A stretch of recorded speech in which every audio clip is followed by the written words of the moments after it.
Buenos días a todos.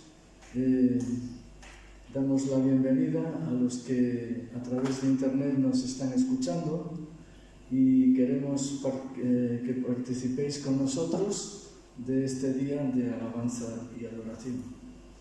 Y vamos a compartir en Salmos 18, 35 y 36. Volvemos a repetir Salmos 18, 35 y 36, que dice así: Me diste asimismo, dice el salmista, me diste asimismo el escudo de tu salvación. Tu diestra me sustentó. Y tu benignidad, tu bondad, me ha engrandecido. Ensanchaste mis pasos debajo de mí, y mis pies no han resbalado. Y bueno, continúa diciendo una serie de cosas, ¿no? Pero yo quisiera compartir esto porque podemos alabar al Señor por sus múltiples beneficios, pero aquí los concreta, ¿no? Dice, me diste el escudo de tu salvación. Estamos en el Antiguo Testamento. En el Antiguo Testamento la salvación era por obras, pero aquí David, o el salmista, está anteponiendo o profetizando, o por la fe, ya estaba diciendo que había salvación en Dios. Sabemos que la salvación es a través de la fe en que Jesús murió en la cruz. En cierta forma estaba, fijaos, profetizando, diciendo el escudo de tu salvación. Es decir, ¿qué nos protege a nosotros en nuestra cabeza cuando pensamos que por nuestros actos podemos ser condenados? Tenemos un escudo que es el escudo de la salvación. Jesús nos protege a través de la fe. Nos ve, como vimos el otro día, como personas santas, que no tienen mancha. Fijaos, que no es para agradecer, ¿verdad? Toda la vida y más. Así, porque sí, así es Dios, ¿no? Nos ve santos y sin mancha delante de Él, no porque lo diga yo, sino porque lo dice la Escritura, el apóstol Pablo claramente en la Escritura.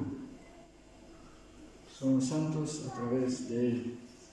Y también nos dice que tu diestra me sustentó. No es verdad que hasta ahora tenemos fe, venimos aquí, nos reunimos, ¿pero por qué? Porque la diestra de Dios nos sujetó.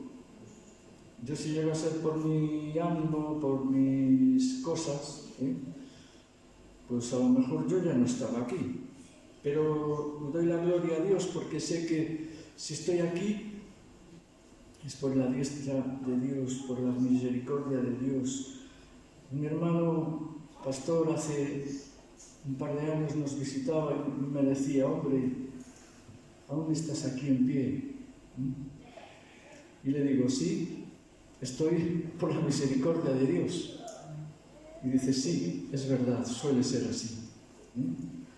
Porque si Dios no nos sustenta, pues no podemos hacer nada. Tenemos que agradecerle. Y su bondad nos ha hecho grandes. Tal vez ante el mundo no seas muy grande, pero ante Dios sí. Tu bondad me ha engrandecido. Créelo. No, es que yo creo que Dios te ha engrandecido por su bondad. Y ensanchaste mis pies debajo de mí y mis pies no han resbalado. ¿Cuántas veces tendríamos que haber resbalado si no fuera por la misericordia de Dios? Incluso resbalando, dice que Él continúa guardándonos y sustentándonos. Amén. Vemos hoy, por lo tanto, y más cosas, ¿no? Dice más beneficios, pero vamos a centrarnos en estos dos versículos y vamos a darle hoy la gloria a Dios por todo esto que ha hecho en nuestra vida, que sin duda en tu vida lo está haciendo, que sin duda en tu vida continuará haciéndolo. Amén. En el nombre de Jesús vamos hoy a alabarle, con el corazón puesto ahí. Amén. Vamos a orar. Te alabamos, Señor. Te alabamos, Señor. Te damos gracias, Jesús, porque tenemos un escudo de la salvación. Nuestra cabeza está con un yelmo, con un casco, que nos protege de que nos puedan decir que tú no tienes salvación en Dios, tú no tienes salvación de ningún tipo, y no es verdad. Te alabamos, Señor, porque tú nos has sustentado con tu bondad, nos has prosperado, nos has hecho más importantes ante ti y ensanchaste nuestros pasos debajo de nosotros. Nuestros pies no resbalan porque aun cuando resbalan, tu misericordia nos sustentaba, como dice la Biblia. Gracias, Señor, por esta reunión yo diría que no es una reunión cualquiera, que es una reunión más, sí, pero una reunión preparada por ti con platos de lo alto para engrandecer tu nombre, para que aquí te alabemos, para que aquí te glorifiquemos, te demos la honra y la gloria a ti. Señor, gracias por haber muerto en la cruz del Calvario y por haber perdonado nuestros pecados. Y como nos ves ahora, Señor, te alabamos en el nombre de Jesús. Y te entregamos esta reunión en tus manos, pidiendo que la alabanza nos toque, la palabra nos toque, nuestras conversaciones nos toquen. Ayúdanos a edificarnos unos a otros. En el nombre de Jesús. Amén.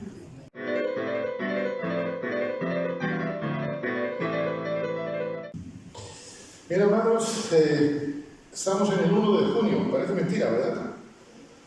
Ayer decíamos feliz año nuevo y ya podemos ir pensando en el regalo de Navidad, que me vais a hacer, ¿verdad? No, pero eso es una broma. Ya casi se nos va el tiempo, ¿no?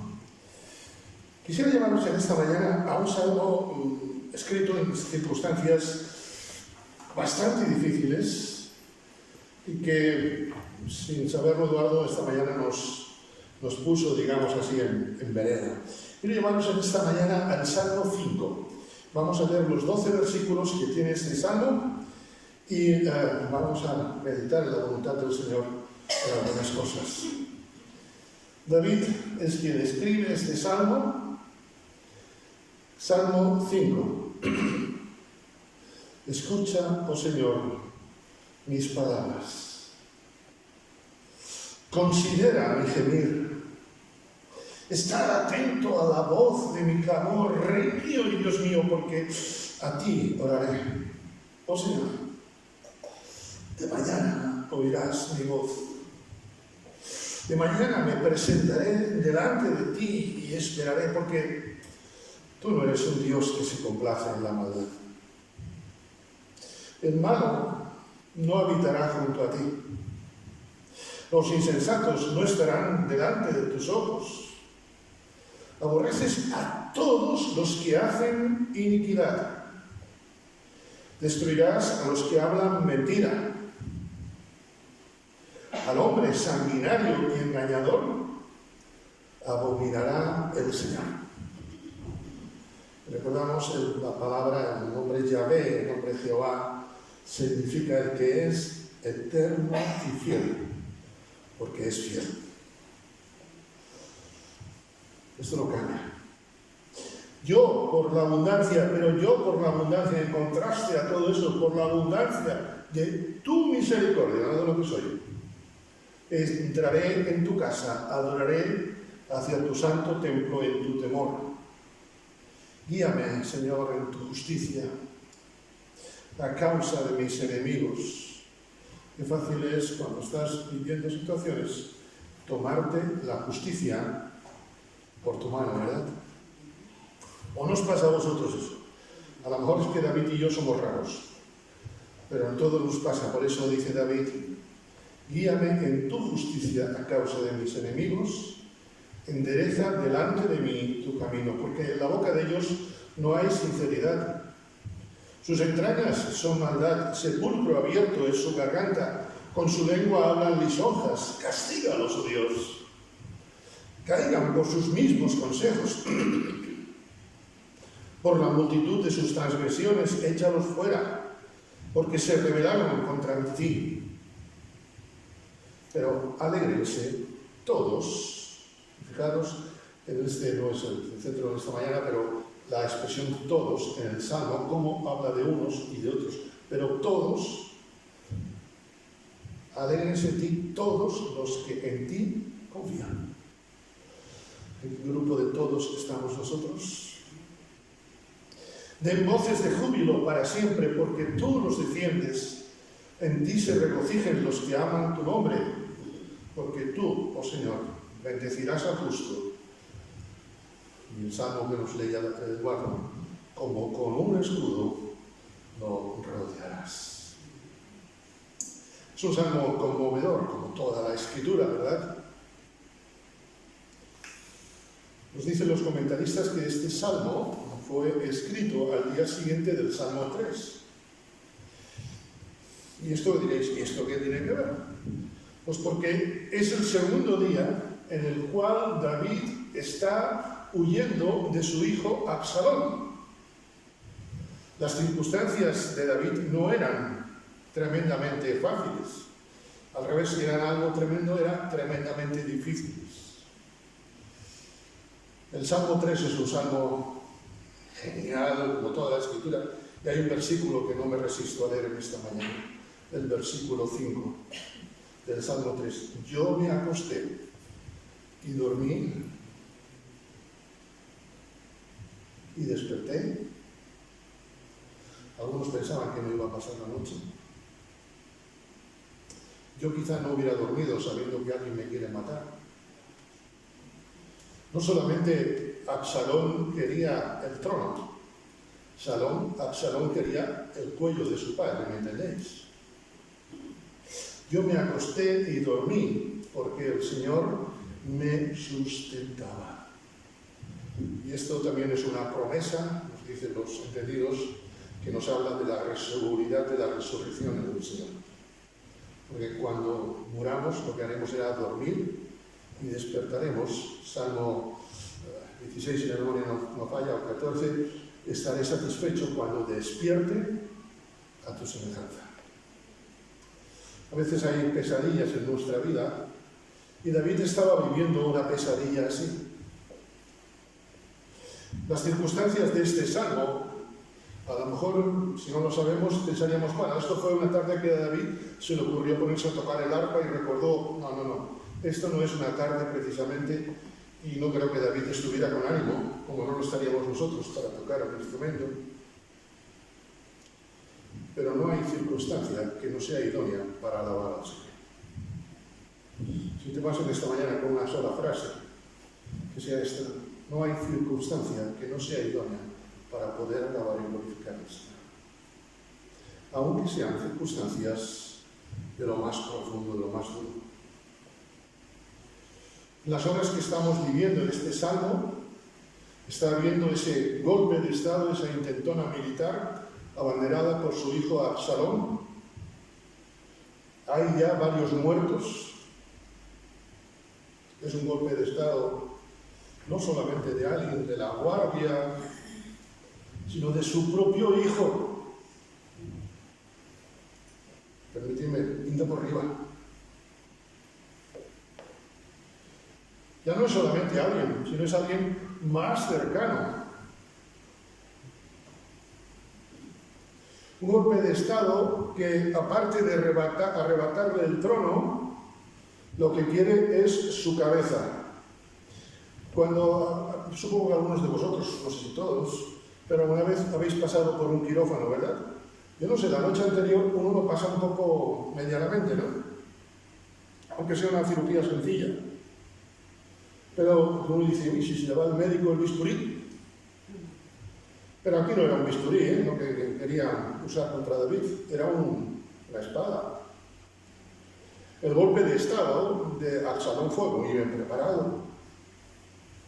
Su hijo quiere su cabeza, no solamente su trono. Porque si dice, bueno, el aeropuerto de Jerusalén está abierto y cojo mi jet y me marcho, pero de esa ni el aeropuerto de Jerusalén estaba abierto ni había jet. No había escapatoria, allí era muerte. Además, lo podemos ver en los libros históricos, David está sufriendo la incomprensión de sus propios súbditos, de aquellos que no hace tanto tiempo le alababan y le vitoreaban. Ahora lo están maldiciendo, incluso le están tirando piedras, ¿recordáis? ¿Tú te pondrías a alabar al Señor así? ¿Tú te pondrías a glorificar al Señor? A mí me costaría, os lo digo. Por eso necesito que el Señor aumente mi fe. Desde luego, humanamente hablando, la situación de David no era la mejor para alabar a Dios. Pero recordáis que el justo no vive por las circunstancias. El justo vive por su fe. El justo vive por su fe. Recuerdo, creo que lo he citado en el boletín que se publica hoy, nuestro querido pastor Pablo Royce, cuando en su enfermedad, un día en su casa me dijo, si la fe no nos vale para esto, entonces no nos vale para nada. Sean cuales sean las circunstancias de nuestra vida, la fe no solamente vale, la fe es lo que nos mantiene. Como decía Eduardo, si no fuera por el Señor, bueno, ya no solamente nosotros no estaríamos aquí. Y ya, no sé, mejor ni siquiera pensar que podría haber sido de nosotros. Yo sinceramente no, prefiero no pensar. Prefiero dedicar el tiempo y las fuerzas a dar gracias a Dios por lo que Él está haciendo en mí. Pero siento deciros, ojalá me equivocase, que tal como David, también nosotros pasamos circunstancias de presión. O nunca habéis pasado circunstancias duras. Si no has pasado circunstancias duras, márchate, nadie te dirá nada. Pero si has pasado, quédate, que por favor. Por eso me quedo yo también, porque este sermón es para nosotros. Aquellos a veces en los que más confiamos son los que nos dan la peor puñalada, ¿sí o no? Es muy interesante el nombre de Absalón. Los nombres bíblicos y su significado son muy elocuentes. En la escritura, Absalón significa Padre de paz. De quien tú menos te esperarías un navajazo por la espalda, es quien te lo da, ¿sí o no? ¿No os ha pasado esto alguna traición en el ámbito familiar, laboral? O perdonad, aquí no vamos a echar culpas fuera, ¿eh? O a veces nosotros no hemos sido como Absalón y hemos traicionado a otros. ¿Sí o no? Muchas veces al pobre de Pedro le echamos la culpa de haber negado a Jesús. Pero es que los otros 11 hicieron igual que él. No solamente Judas, ¿eh? Todos a veces tenemos un Absalón que se nos vuelve en contra. Como apuntaba, quizá un familiar.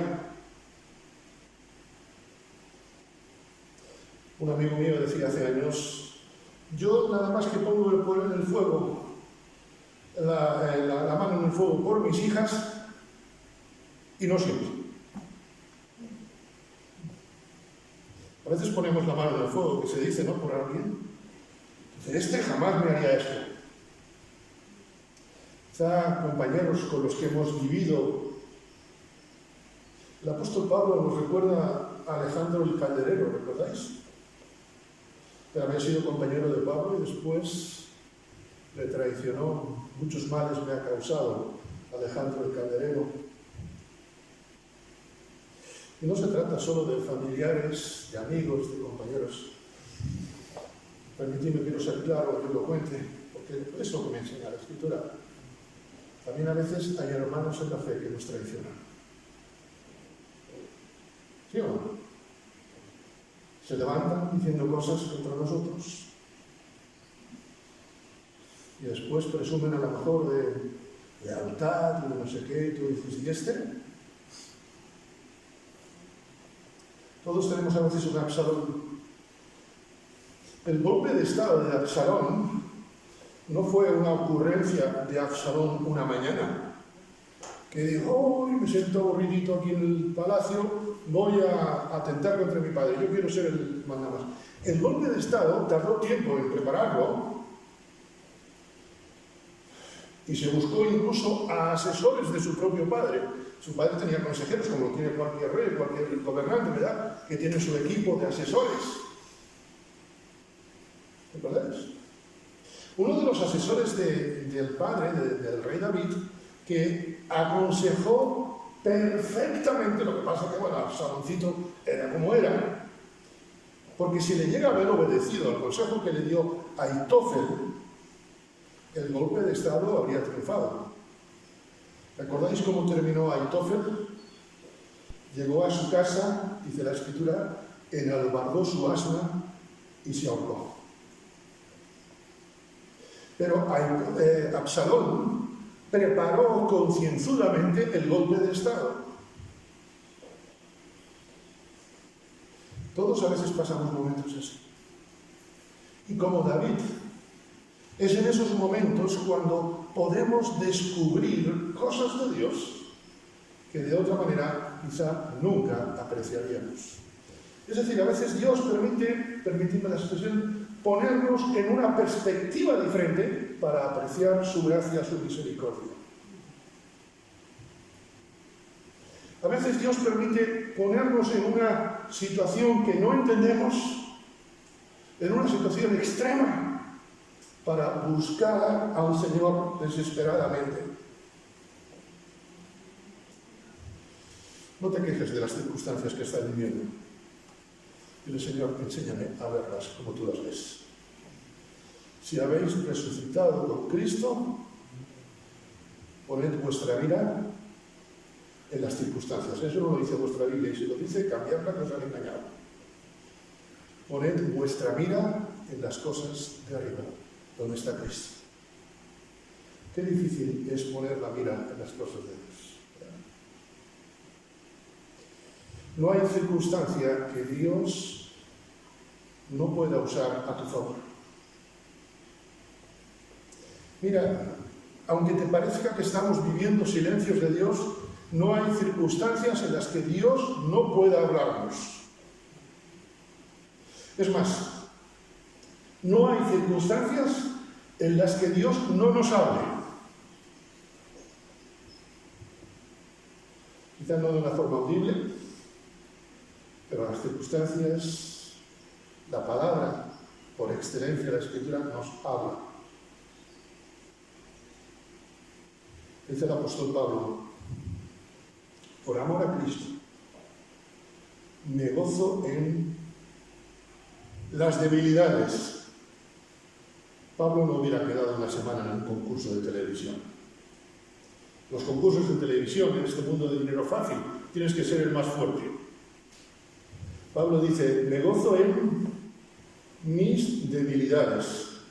Permitidme la expresión, Pablo era un antisistema. Me gozo en las debilidades. Espera, que la lista de la compra de gozo de Pablo no ha terminado. Me gozo en las afrentas. El otro día supe de alguien que no había hablado muy bien precisamente de mí. Y hombre, no le pedí fuego del cielo, pero me inquietó. Y me causó tristeza, os lo digo. Después ya me puse en manos del Señor y las cosas cambian. Y ejerces el perdón y lo digo de corazón. Pero gozarte en que te pongan verde. Antonio, ¿a ti te gustaría gozarte si te pusieran verde? Bueno, yo no voy a decir otros colores porque vamos a terminar pronto, ¿vale?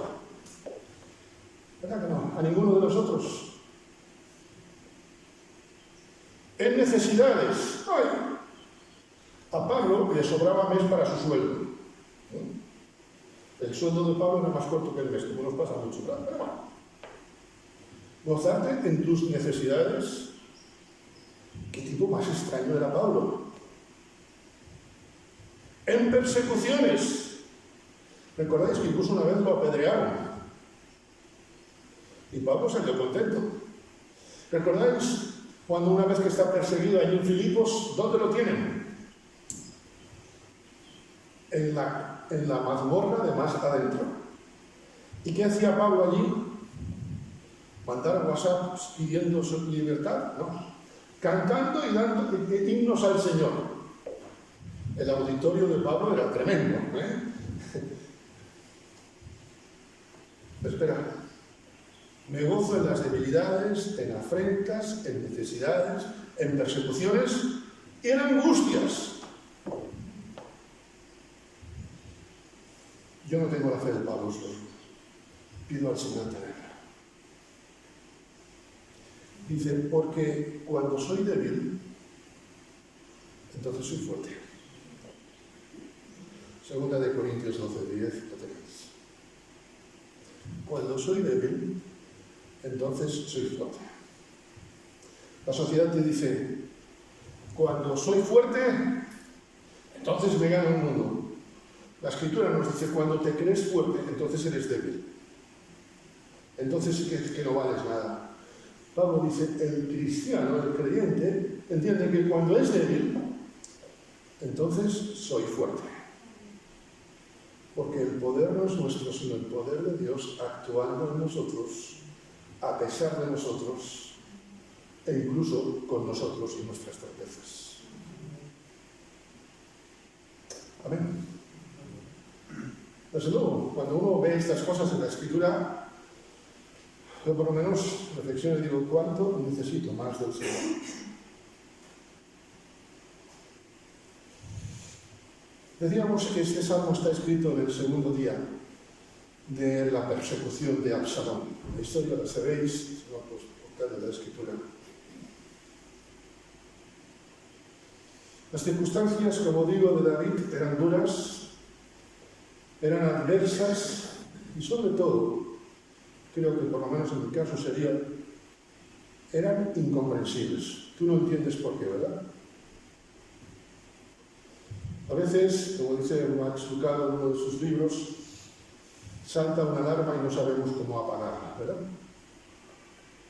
Entonces cuando entramos a este local, sabiendo la clave, que la sabemos, pues uno no pulsa bien, o por lo que sea, y salta la alarma. A veces a la segunda, tercera vez es cuando ya logras recuperarla, pero esos segundos parece que el edificio se te viene encima, ¿sí o no? A veces hay alarmas en nuestra vida que no sabemos la clave para callarnos. Imagina, David pensaba, hoy puede ser mi último día. ¿Recordáis? Él estaba convencido que Dios tenía el control de la situación y no Absalón. Incluso David dice, y si esto es de Dios, ¿por qué Dios se ha glorificado? ¿Recordáis? Pero David está pensando también, tiene la circunstancia delante de que hoy puede ser su último día. David entiende que está viviendo una situación que desconoce. ¿No os pasa eso a vosotros también? Vivimos situaciones que desconocemos cómo va a ser. No sé si has estado alguna vez con alguien y pensando que puede ser la última vez que le ves. Quizá por enfermedad, por, digamos, edad también. Recuerdo estar hace unos años con parte de mi familia pensando que era la última vez que le veía. De hecho, una de mis tías fue la última vez que le vi. Pero eso, digamos, es previsible, eso lo conoces. Pero pensar que hoy puede ser tu último día y que tú no entiendes. Señor, si yo estoy siendo fiel a tu llamado. David era rey no por un golpe de estado, sino por el llamado de Dios, ¿recordáis? Es más, el llamado de Dios a David fue de armas tomar.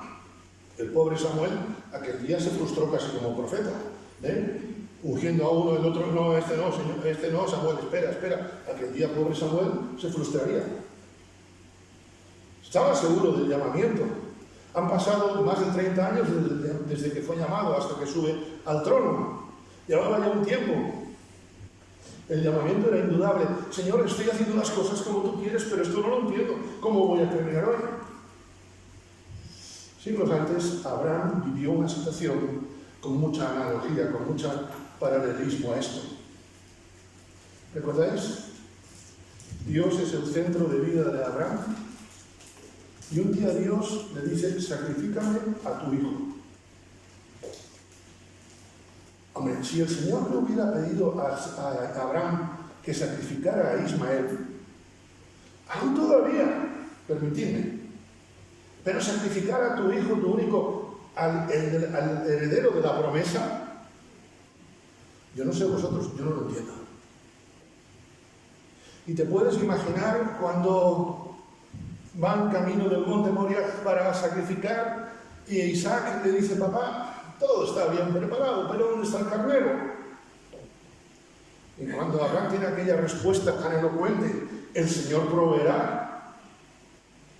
Yo no sé vosotros, pero yo me imagino a Abraham con un nudo aquí en la garganta, diciendo, el Señor proveerá.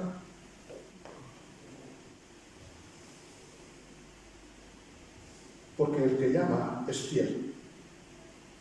El que tiene tu vida en sus manos es fiel. Y como dice el apóstol Pablo en los Romanos, ni una sola saeta, ni una sola flecha nos podrá hacer daño. Y si el Señor le pide a Abraham que sacrifique a su hijo Isaac, Abraham no entiende nada. Pero la fidelidad a Dios de Abraham era mayor que su comprensión de las cosas. Y después Dios actuó. Siglos más tarde, incluso del mismo rey David, recordamos a un grupo de 4 muchachos de la alta sociedad judía que han sido esclavizados en Babilonia. Y allí en Babilonia les pasó de todo. Les hicieron de todo. No saben cómo van a salir, ni del horno de fuego, ni de los leones. Y aguantar a Nabucodonosor había que echarle tela, porque Nabucodonosor no tenía malas pulgas, las tenía las pulgas todas. Pero ellos dicen, pase lo que pase, aunque el Absalón de turno nos corte la cabeza, seguiremos confiando en el Señor.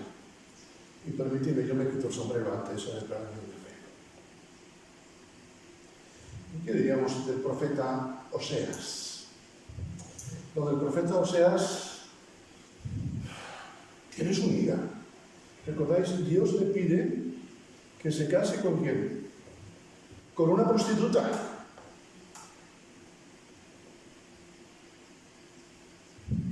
Una prostituta.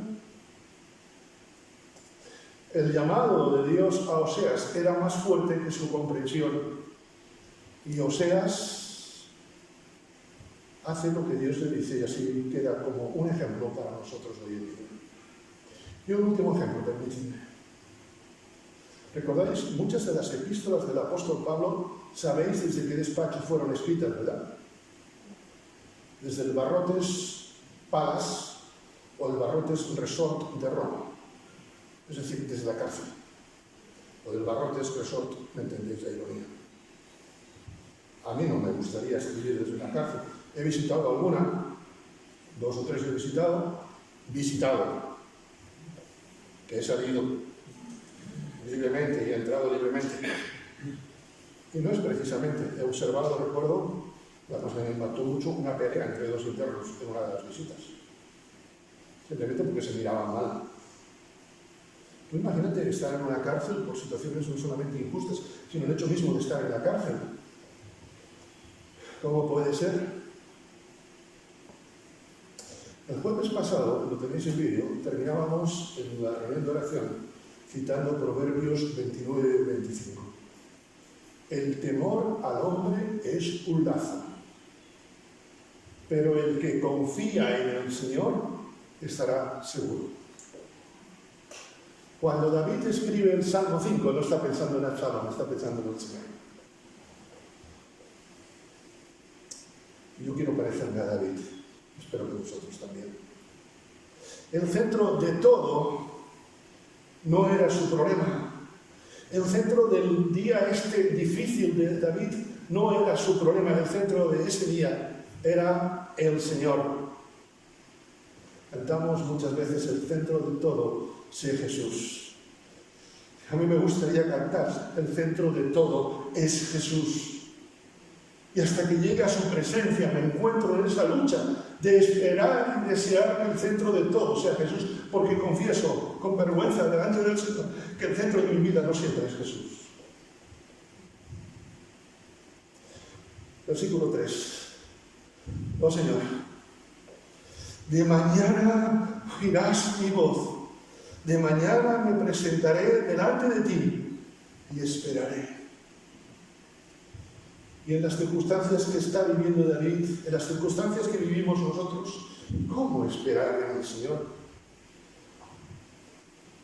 No podemos esperar delante del Señor sin presentarnos delante de Él, tal y como somos, tal y como estamos. David le expone, el resto del Salmo lo hemos leído, lo que está sufriendo de los demás. Pero fijaros, me gustaría parecerme, repito, a la oración de David, porque mis oraciones generalmente son al revés. Le digo primero al Señor todo lo que pasa y después digo, Señor, bueno, quiero de ti y tal. Para David es lo más importante para tener una perspectiva divina, es presentarse delante del Señor. De mañana me presentaré delante de ti y esperaré. Hablábamos el jueves pasado de esta plataforma, también lo tenéis en vídeo, sobre el encerrarnos a solas con el Señor. Decíamos tener tiempo de calidad. Salmo 24. ¿Quién subirá al monte del Señor? ¿Quién estará en su lugar santo? El limpio de manos y puro de corazón, el que no ha elevado su alma a cosas vanas ni jurado con engaño. No podemos esperar nada de Dios si no nos confesamos delante de Dios. Muchas personas esperan de Dios, pero no confiesan su pecado. Y esto decimos, esto los que no conocen a Cristo. Y yo que conozco a Cristo, quien escribe este salmo no es un pagano, es un creyente. Le confieso al Señor mis pecados, a mí me da vergüenza. Cuando David, tiempo más tarde, comete adulterio con Betsabé, se presenta delante de Dios, se presenta no solo pidiendo perdón, sino reconociendo su pecado. Porque es muy fácil pedir perdón, pero es duro reconocer el pecado, ¿sí o no? A mí me es mucho más fácil pedir perdón que reconocer mi pecado. ¿No os ha pasado alguna vez que hemos dicho o hemos recibido este mensaje que os voy a decir? Perdona si te he hecho algo malo. Y parece que con eso ya hemos usado el ten multiusos, que vale para todo, ¿verdad? Mira, Víctor, si te he hecho algo... Ahora, si yo le digo a Víctor, perdona porque te he insultado, no es el caso. Perdona por esto, por lo otro, ¿verdad que es difícil? Lo primero quedó, vamos, como don limpio, incluso calvo. Pero lo segundo quedó como alguien limpio por la sangre de Cristo. Muchos quieren que el médico les sane, pero no quieren reconocer su mala vida. Le decía al médico que tuvimos muchos años, ya le dije, oye, tiene bastante público aquí fuera, ¿eh? Me dijo, Jonathan, si al 90% de esos que están ahí fuera les dijera que cambiara de vida, su vida se transformaría, pero yo perdería trabajo. Me decía, porque la gente quiere más una pastilla que cambiar de vida.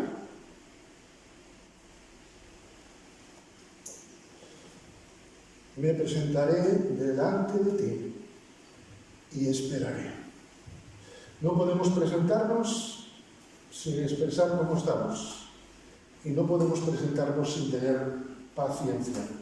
Porque esperar y paciencia vienen de la misma raíz. A veces nos hemos acostumbrado como a la fotografía digital, ¿no? ¿Recordáis hace años cuando hacíamos un carrete de aquellos de fotos que lo tenías en 5 días? Después ya fueron los otros días, después en 1 hora. Ahora incluso, ya la semana que viene sale la cámara, se van a hacer fotos que las vas a tener antes de hacerlas. Esto es un tema, ¿eh? Nos hemos acostumbrado a la vida del todo al instante. Tener paciencia cuando se está viviendo lo que se está viviendo. La paciencia es lo contrario a la desesperación. Yo en el Salmo 5 no veo a un David desesperado. ¿Recordáis? La paciencia forma parte del fruto del Espíritu. Es más, me atrevo a decir que la Escritura solo nos autoriza, permítaseme la expresión, a podernos desesperar solamente por una cosa, y es por la presencia del Señor. Todo lo demás nos pide esperar.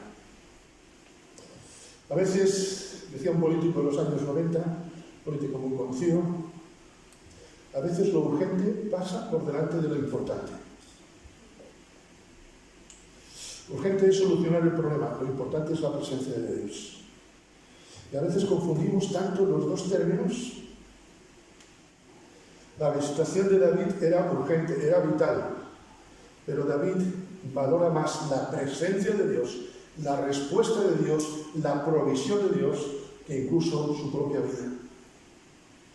Queridos hermanos, este texto es un desafío a nuestra escala de valores. Os animo a que hagamos un examen delante de Dios. Delante de ti y esperar. Y me pregunto yo brevemente, ¿qué esperar de Dios? Pues David, lo hemos apuntado hace un instante, David lo que desea no es solamente vivir, también lo desearía seguro, sino que Dios haga su voluntad. Fue también lo que expresó Esther cuando se presenta delante del rey. ¿Qué esperar de Dios? Si os fijáis en los versículos 4 al 12, David espera que Dios le use a él como parte de la respuesta de Dios. Tú, Señor, alégrense en ti todos los que confían, castígalos. Yo, por la abundancia de tu misericordia, entraré en tu casa. Eso es lo que espero. Quiero ser parte de la respuesta. David incluso pide que Dios responda conforme a su voluntad, no conforme a Dios responda conforme a la voluntad suya, me refiero a la voluntad divina, antes que a su propia voluntad. Porque como apuntaba antes en la lectura, lo que entendemos por justicia no siempre es lo que Dios entiende. Y sobre todo, David deseaba lo que tú y yo debemos desear cada día, que Dios nos hable.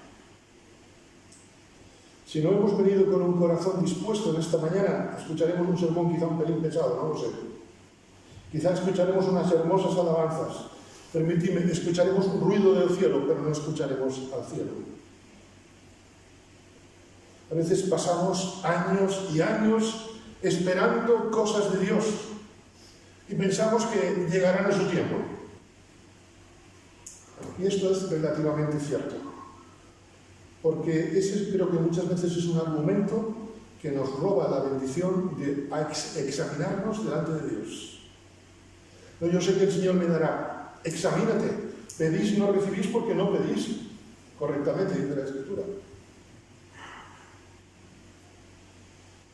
Si lo que tú esperas de Dios es superior a tener una relación con Él, entonces, mal asunto. Os voy a contar un detalle personal. Mirad. El 22 de abril de 1967, en Santa Cruz de Tenerife, nació una tal Eunice Bernat Ontiveros. Por los apellidos os dais cuenta que es una extranjera, pero es mi hermana. Desde el 22 de abril de 1967, Eunice y yo no hemos dejado de ser hermanos. Mal que le pese a ella, mal que le pese a ella. No, en serio. Nunca hemos dejado de ser hermanos y doy gracias a Dios por lo que hizo. Quizá llevas años en el Evangelio y puedes decir, ¿y a qué me cuenta los años que tiene su hermana? Pues porque veo una analogía con lo que sucede con nosotros. Nunca hemos dejado de ser hermanos, ¿no? Nunca dejamos de ser hijos de Dios, los que creemos en Él. Pero eso no significa que Eunice y yo tengamos relación. De hecho, hay hermanos, aún vi esta semana unos artículos, hermanos que han sido separados al nacer. Nunca han tenido relación. Pero eso no significa que dejen de ser hermanos. Dios tiene mucha misericordia con nosotros, pero eso no significa que tú y yo estemos teniendo una relación con Él. Te puedo decir, llevo tantos años en el Evangelio, un servidor lleva 54 años convertido, pero no me vale de nada. ¿Sabes por qué? Porque si no tengo una relación con el Señor, mi relación está muerta. Somos creyentes desde que hemos aceptado a Cristo, pero eso no significa que tengamos una relación con Él. Por eso hoy es tiempo de examinarnos. Oh Señor, de mañana oirás mi voz. De mañana me presentaré delante de ti y esperaré. Mirad, Dios permitirá que haya Absalones, gente con apariencia de hombres de paz. ¿Sabes para qué? Para que su nombre sea conocido y experimentado. Pero espera, que la frase no la termino aquí. Dios permitirá que haya Absalones, personas con apariencia, con abundancia de paz, para que su nombre sea conocido y experimentado, no solo por los que no lo conocen al Señor, sino por nosotros mismos los creyentes. La experiencia de David queda como testimonio. ¿Tu experiencia también quedará como testimonio? Que el Señor os bendiga.